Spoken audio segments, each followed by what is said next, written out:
can see, the team is really trying to bring a lot of those classic elements from previous Final Fantasy games in and take the best of what they've done, you know, across the whole franchise history. So you see things like Sid and his airships. You see the Omni/Limit Break. That's one of the couple limit breaks that we're pulling in from other games. You saw Moogles and all those classic Final Fantasy elements.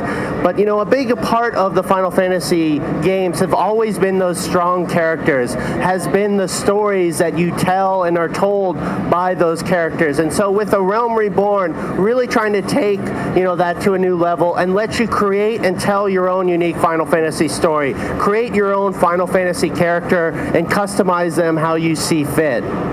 Right, so we've got a couple different races for you guys to be able to play as. Here you see the Wildwood and the Duskwhite Elizons. Each race will have, you know, 2 variants that you'll be able to pick and choose from.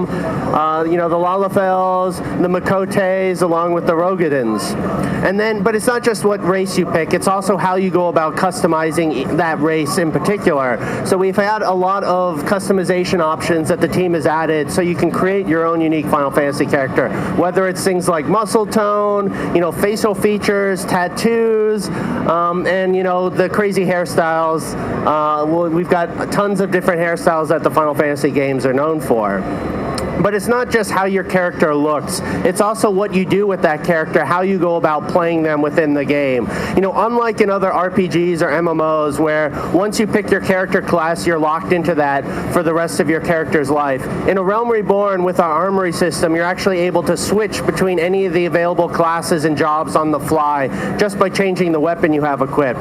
So you can easily switch from, say, the Black Mage over to, say, a Gladiator if you want to do some more tanky, you know, protecting your friends.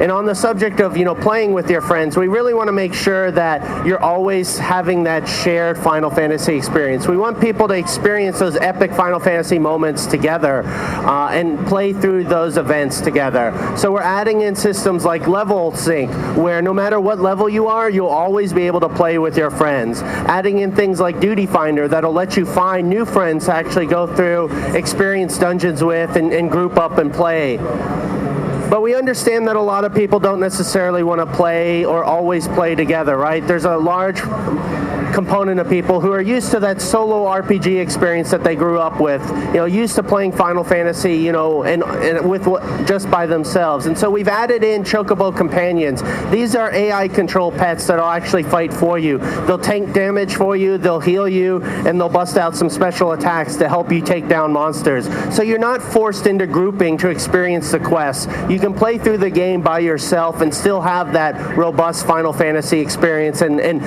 learn about the story.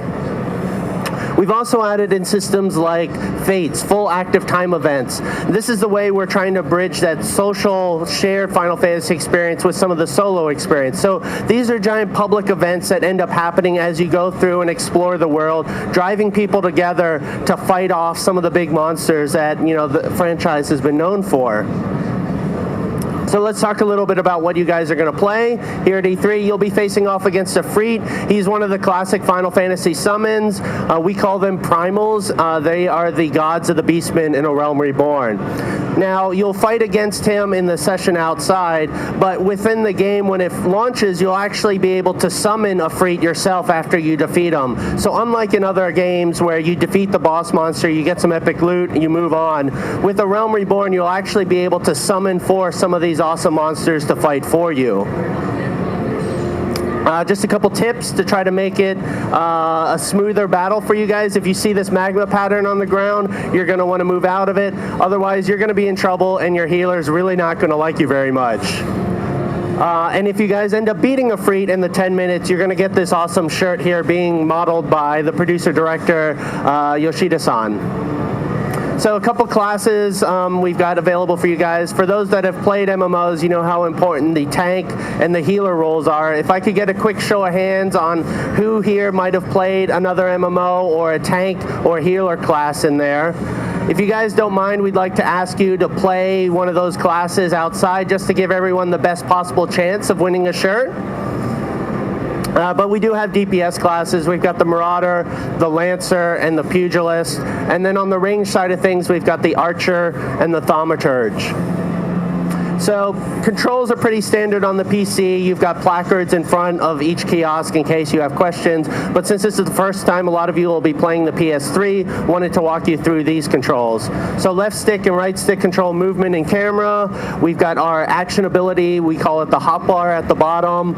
If you hold down R2, you'll then get access to the rightmost set of abilities on that. And then by using the directional pad or the face buttons, you can call up a specific ability. Now we've already mapped most of the combat, healing, all the important commands to R2. That's where you'll find most of your abilities. But there are some abilities mapped to L2, and you'll be able to access them again through the directional pad and the face buttons. Just want to wish you guys good luck. If you guys could hold on to your tickets and put them on the kiosk just so we know who's slated to play and who's watching. And then if you guys want, we've got the beta running this weekend. You can sign up again on the public Wi-Fi that we've got out in the lobby. Good luck.